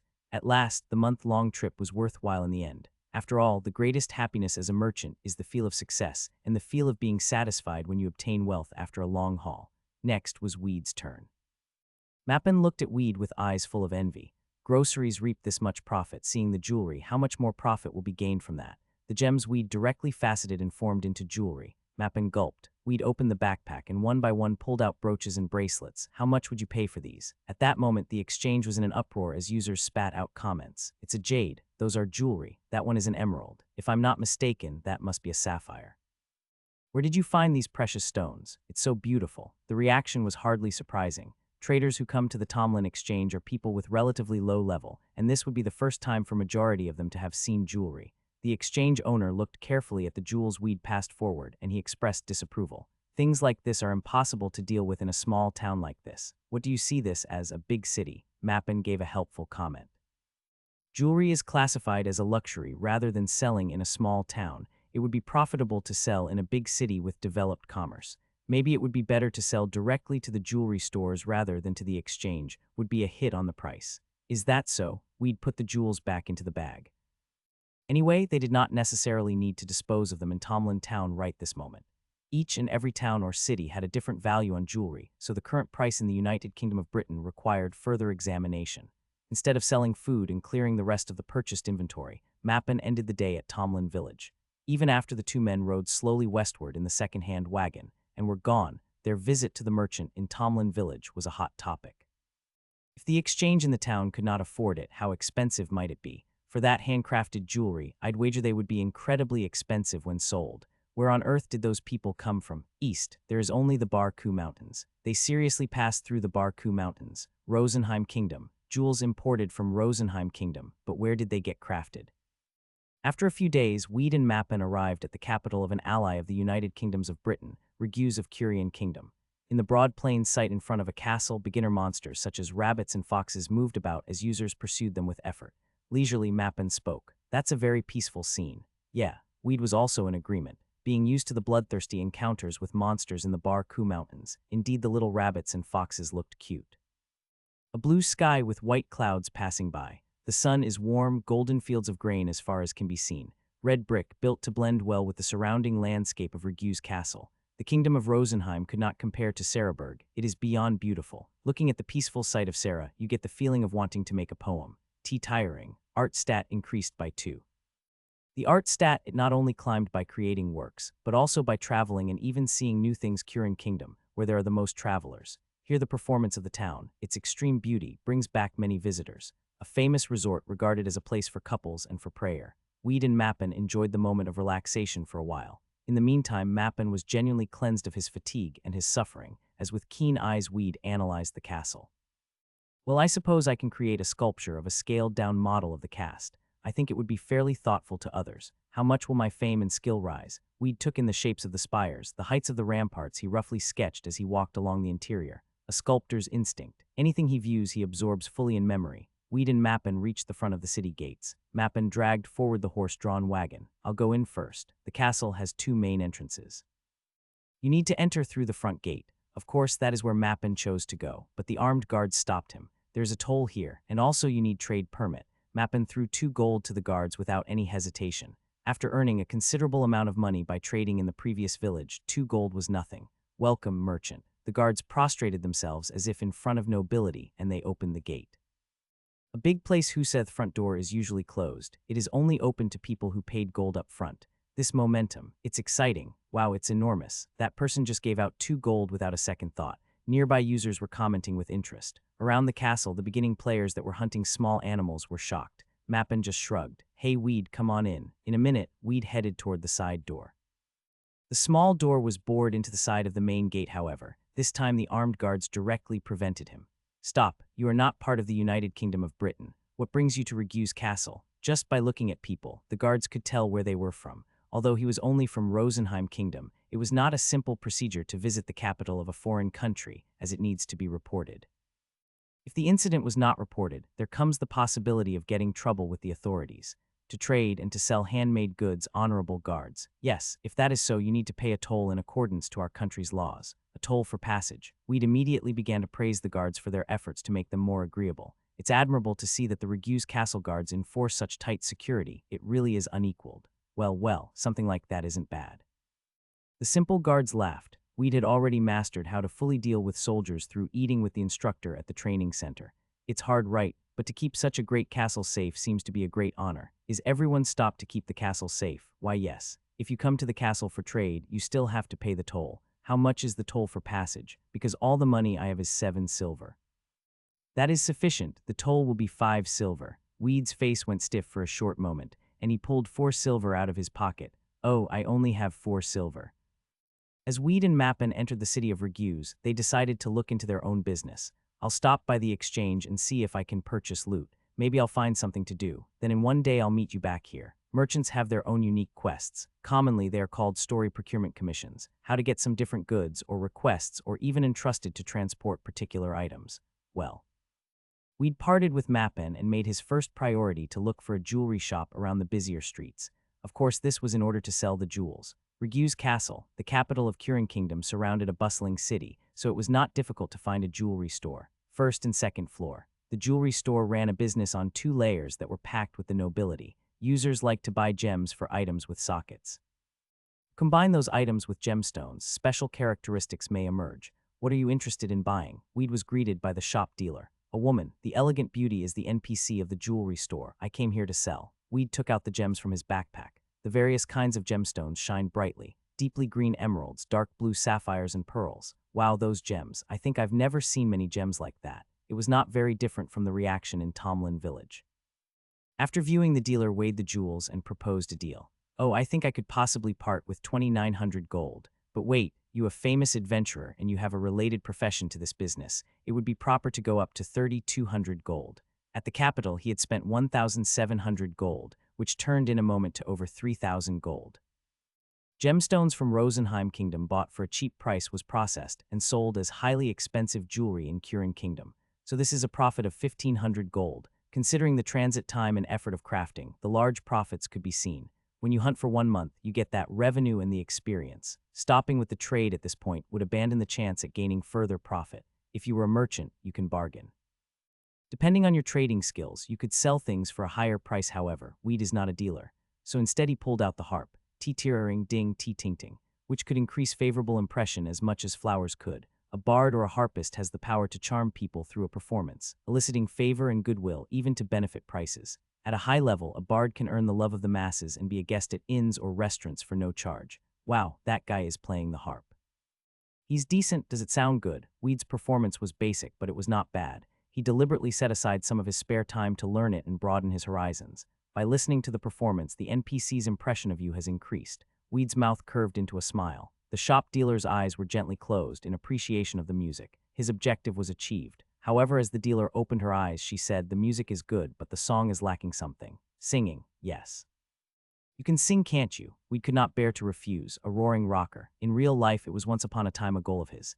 Yet those referred to as a rocker require several things that can't be ignored. Ignorance of pitch, ignorance of tempo, ignorance of lyrics. He was once told that he was severely tone deaf. Only Weed never accepted that fact, so as he plucked the harp, Weed began to sing. It's bright, the sun rises today, return again, it's sunny, and it's up, courtyard, day.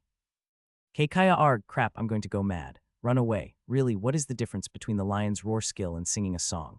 Weed's singing made the users to become both shocked and horrified. If you only listen for a little bit, the head becomes dizzy and your breathing becomes labored, to the extent that it will even get a turtle to pop out of its shell. One day, your thoughts walk down. Look, ha, always, the Weed roared eagerly as he sang, with no care about melody, only in making noise. As if singing in a loud voice is the best way for a song. When Weed finally finished the song and the stampeding crowd of 10,000 users and 2 male shopkeepers were flocking to get out, only one was left. Her expression was turned to stone. "How much will you give?" She shook her head as Weed spoke. "No trade. Get lost. Otherwise, I'm calling the guards. Have to play the harp again." He had to give up singing. Weed played the harp again with much effort and raised the favorable impression of the shop dealer.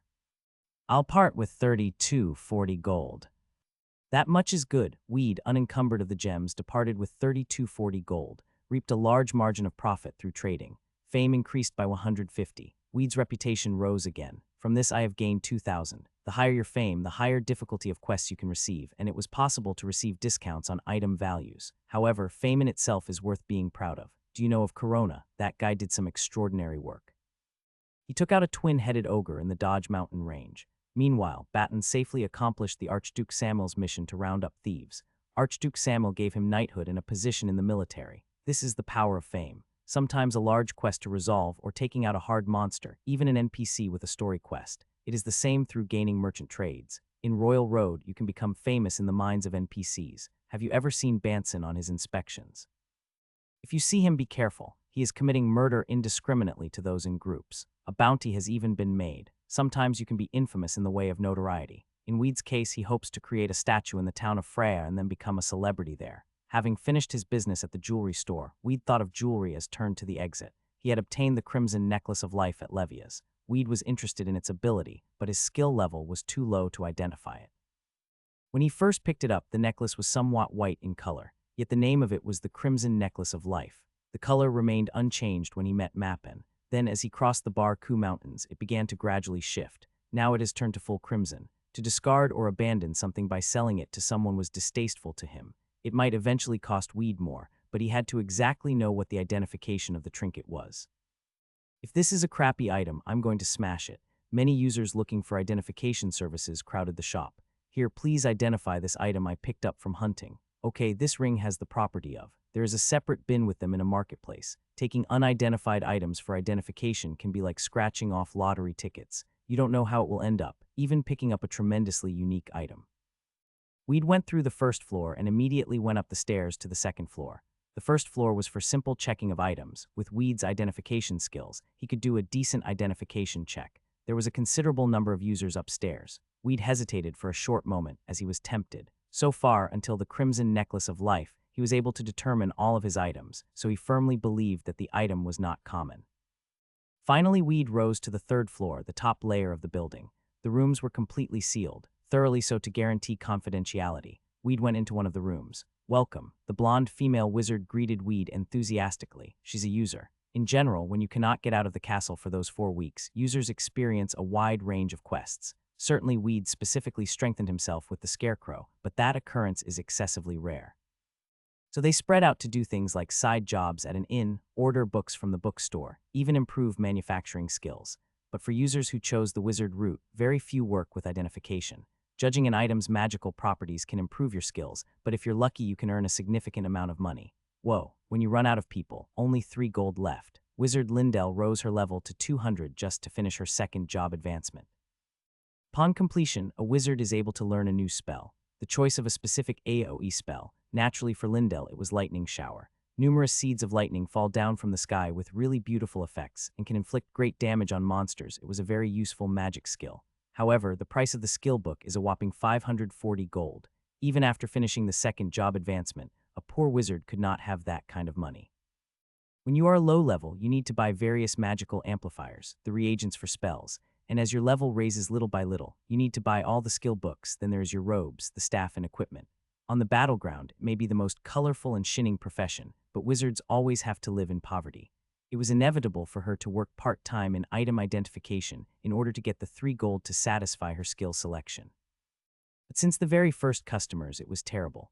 Lindell's tender forehead was covered in lines from the frowning. Now what does this beggar want? As soon as she saw Weed's appearance, that was what came to mind. He should go wash up. Lindell could not believe her eyes. Talk about quality, torn cloak and shabby armor. The durability is decreased and the leather has lost its luster, and the peculiar equipment seemed like dust cloth. There can hardly be an outfit even more bizarre. What was in the backpack behind his shoulder was a complete mystery, but it smelled repulsive. The hard smell of medicinal herbs was gleaned. Aside from her thoughts, Lindell forcibly smiled and spoke to the guest. Being unkind to customers is grounds for being cut off from the identification store and her feasible way to raise money. I am sorry, but this place is for the identification of more advanced items. General identification of magical items is downstairs. It is the same wherever you are. People are judged by their attire. An NPC would react based on your fame, but it is different for a user like Lindell. Without any comment, Weed pulled out the necklace and held it out to her. Please determine this. The price is expensive. To do an identification, the charge is 50 silver. Though money was precious, he was already determined at this point. Here it is, 50 silver. Oh, so you are going through with it. Do not regret your choice when the item is listed as meager. Lindell went over the precautions. Among items that you discover through identification skill, you can get good things as expected, but realistically the item is often much more disappointing. Because identifying can lead to this, some people will be firm in refusing to pay, so it needs to be mentioned in advance. Lindell took hold of the necklace. From then on, she noted what seemed to be an unusual flow of mana. A type of magical flow that even as a wizard she couldn't determine. That means it contains at least 4 magic circles or more. But her extremely high identification skill should be able to see what the magic is. Item identification. Lindell's hands shined as she touched the Crimson Necklace of Life, and the information of the item was revealed. Necklace of the Death Knight, durability 100-100. A summoning item crafted by the Warlock of Darkness, Balkan. This necklace contains the life of the Death Knight, Van Hawk. With this item, you can summon Van Hawk, however. Removing his loyalty to Balkan is not East. Restrictions: if the master is not recognized, he will attack. Effects: summon Death Knight. Enchantment: call Death Knight. Effects of black magic enhanced by 50 plus 20 intellect, plus 10 wisdom. Lindell's eyes were wide open with shock. This is a unique item that has not been made public yet. Stop, please return it. Weed's necklace was identified. After finishing their errands, Weed and Mappin left Rague's castle and headed toward the free city of Samuran. Weed asked for the wagon to be stopped at a deserted place. What's going on? Just watch and you will see. Weed jumped from the coachman's seat. He held out the necklace and chanted the spell. Call Death Knight. At once, black smoke gathered and within appeared the Death Knight, Van Hawk, the boss of the Balkan catacombs. QEOO. Just the same as before, except that the clothes had changed quite a bit. His last glance in the Balkan catacombs, Van Hawk had great items and equipment, but now the Death Knight is wearing only a basic sword and equipment. The reason is simple, since afterwards Weed had already stole it all. The Death Knight's body faltered from the bright light, but he soon found his balance. Since he is a level 200 undead monster, the sun caused such a big reaction. The Death Knight brushed past Mappin and his line of sight was fixed on Weed. You human, tremendous hatred. Unmistakably he came back to life. The Death Knight clearly remembered it was Weed who killed him. You summoned me. You believe I will betray Balkan and follow you. GRRR, you're also a sculptor. I'll kill you, human. The Death Knight assaulted him. Weed intentionally took the hit and slowly his blood spilled. Then since his life force was reduced to less than 20, he used his skills. Engraving sword. Weed's sword went through the Death Knight as if he was an egg. The Death Knight was recalled and the necklace changed back to white. As the monster returns to life, the necklace will turn back to crimson, and from that time on the road to the free city of Samuran, every time the necklace turned red, he called back the Death Knight. Engraving sword, 7 celestial steps. Eagerly he used the skills to catch the Death Knight. It never left his hands as he was establishing a record. Kill the man, return him to life, kill him again. At this time the Death Knight was crying. However, this is a highly desirable thing for Weed. Laid out on the wagon beside the sculptures were large numbers of health and mana potions, because there was a need to be at 100 full, but depending on natural restoration of health and mana is inefficient and a waste of time. However, he always liked recalling the Death Knight. It could not be any better. Even if he cannot get experience due to it being a summons, he can still continuously improve his skill mastery. After the 10th time was reached of beating him to death, it was the first time the Death Knight sounded ill. You're strong. When he died 5 times more, the Death Knight heaved a sigh. I seem to forget Lord Balkan's grace little by little. And again Lazarus died about 5 times more. He spoke more drastically. It seems your leadership qualifies you to rule over me, but do not know yet. After that, he was killed 20 more times. Weed did not even bother to keep count. He's moving in a wagon full of health and mana and has a cool Death Knight on call to fight against. The vitality of the necklace he held filled shortly with a little aid. The Death Knight has finally announced his intention to yield. Master, an aloof Death Knight, the strongest Death Knight, General Van Hawk, recognized Weed as his master. However, Weed's answer was unexpected. No, I cannot trust you. The evil warlock is a tricky one. You must be planning something. No, it's not like that. Weed did not listen to the Death Knight and killed him another 300 times. I will serve you, master, so you can stop now. Even after he heard this, he killed him about 500 more times. From then on, whenever the Death Knight appeared, he appealed desperately, but it was to no avail. Weed's goal was to help master his skills, so there could be no mercy.